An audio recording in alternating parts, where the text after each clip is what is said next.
It seems like every day we're talking about how people around the Bay are finding creative ways to fight the affordable housing crisis. In fact, just yesterday, we showed you how a Daly City school district built housing on school property just for teachers who often can't afford to live where they work.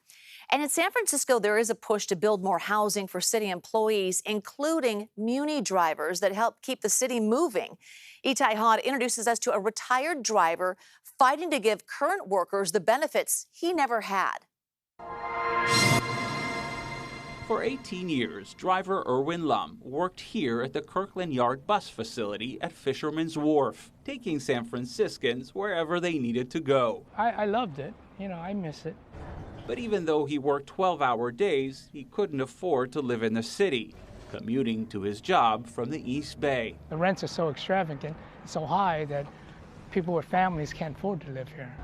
But now, the site that serves as a home to hundreds of Muni buses could become home to drivers themselves. This is finally housing to house the missing middle. On Wednesday, Board Supervisor President Aaron Peskin, along with city and county workers, called for affordable housing on the lot to help essential workers and Muni drivers who can't afford to live in the city. While we have paid competitive wages, our middle class, our workforce has been priced out of San Francisco.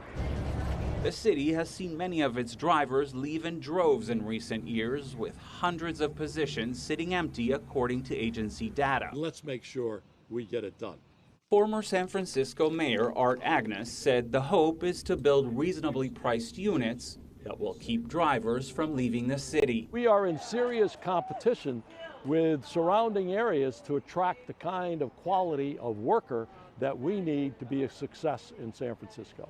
And while these new units will be too late for Erwin, who retired some years ago, they will help many of his colleagues still struggling to make ends meet. People will be able to live and participate in the community that they live in.